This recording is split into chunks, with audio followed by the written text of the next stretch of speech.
Hello student, welcome back to my YouTube channel মজাদার science. আজকে আলোচনা করা হবে দশম শ্রেণীর ভৌত বিজ্ঞান ও পরিবেশ, এটি ছায়া প্রকাশনীর বই এবং দুয়ারে গাঙ্গুলি মাইতির লেখা। আজকে যে অধ্যায়টি আলোচনা করা হবে তা হলো জৈব রসায়ন। এই অধ্যায়ের সমস্ত কোশ্চিন আজকে আলোচনা করা হবে, তো তোমরা ভিডিওটি না টেনে সম্পূর্ণ দেখার চেষ্টা করবে। 1 নম্বর এমসিকিউ রয়েছে, অধিকাংশ জৈব যৌগের মূল উপাদান মৌল দুটি হলো কার্বন ও hydrogen, option A right. 2 number, কোন যৌগটিতে কার্বন দ্বিবন্ধন আছে, সেটি হচ্ছে C2H4, option B right. 3 number question, যে যৌগে অ্যালডিহাইড মূলক আছে তা হলো CH3CHO, অপশন সি রাইট। 4 নম্বর, কোনটি সম্পৃক্ত হাইড্রোকার্বন নয়, এদের মধ্যে সম্পৃক্ত নয় C2H4। এরপরে 1 মার্কের কোশ্চিন, একটি শব্দ বা একটি বাক্য উত্তর দাও। অ্যালকিল শ্রেণীর প্রথম সদস্য কি? তাহলে লিখতে পারো তোমরা ইথিলিন। তাহলে উত্তরটা লিখে নাও ইথিলিন, অথবা লিখতে পারো ইথিন। ঠিক আছে। 2 নম্বর কোশ্চিন, এলপিজি সিলিন্ডারে দুর্গন্ধযুক্ত পদার্থটি কি থাকে? তাহলে এখানে পদার্থটি হচ্ছে ইথাইল মারক্যাপটান। ইথাইল মারক্যাপটান।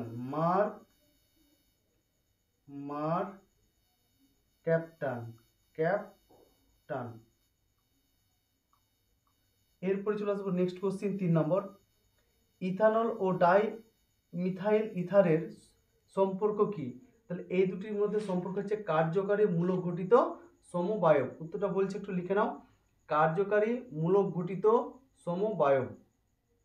4 নম্বর, অ্যাসিটিলিন ও অ্যাসিটোন এর ইউপ্যাক নাম লেখো। অ্যাসিটিলিনের ইউপ্যাক নাম হচ্ছে ইথাইন। তাহলে অ্যাসিটিলিনের ক্ষেত্রে লিখে নাও ইথাইন।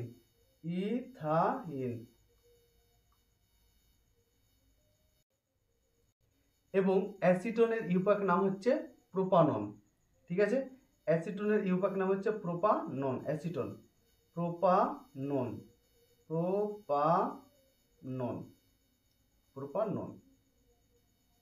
এরপরে চলে আসবো 5 নম্বর, জৈব অবিশ্লেষ্য পলিমারের উদাহরণ দাও। তাহলে লিখে নিতে পারো পলিথিন বা পিভিসি, যে কোনো একটা লিখলে হবে, পলিথিন। 6 নম্বর, পরপর দুটি সমগণের আণবিক ভরের পার্থক্য কত থাকে? তাহলে উত্তর লিখতে পারো 14। ঠিক আছে, ভরের পার্থক্য থাকে 14। 7 নম্বর কোশ্চেন রয়েছে, একটি ত্রিবন্ধনযুক্ত অসম্পৃক্ত যৌগের উদাহরণ দাও। তাহলে একটি ত্রিবন্ধনযুক্ত অসম্পৃক্ত যৌগ হচ্ছে নাইট্রোজেন। আচ্ছা, এরপরে চলে আসবো নেক্সট কোশ্চেনে, বাম স্তম্ভের সঙ্গে ডান স্তম্ভের সামঞ্জস্য বিধান। এলপিজি এটা মিলে যাবে বি এর সঙ্গে বিউটেন।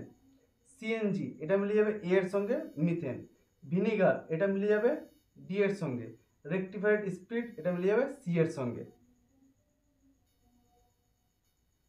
এরপরে শূন্যস্থান পূরণ রয়েছে, পিভিসি এর মনোমারটি হলো, উত্তর লিখে নাও ভিনাইল ক্লোরাইড। ভিনাইল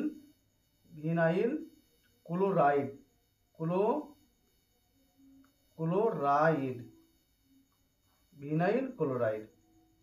2 নম্বর কোশ্চেন রয়েছে, কার্বাইড বাতিতে ড্যাশ গ্যাসটি ব্যবহৃত হয়? তাহলে কার্বাইড বাতিতে ব্যবহার করা হয় অ্যাসিটিলিন গ্যাসটি। তাহলে উত্তর লিখে নাও অ্যাসিটিলিন।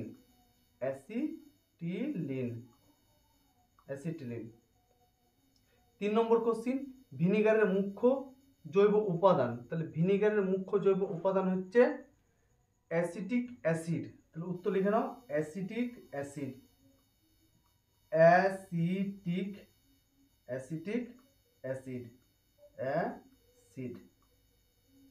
ঠিক আছে। এরপরে চলে আসবো সত্য অথবা মিথ্যাতে।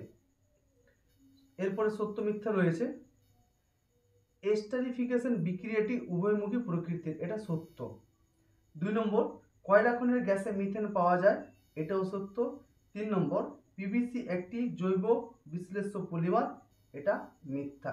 তো আজকের মতো এতটাই। যদি তোমাদের ভিডিওটি ভালো লেগে থাকে তাহলে অবশ্যই ভিডিওটিতে লাইক করবা এবং কমেন্টের মাধ্যমে জানাবে। আর যারা এই চ্যানেলে নতুন রয়েছে তারা অবশ্যই চ্যানেলটাকে সাবস্ক্রাইব করবা।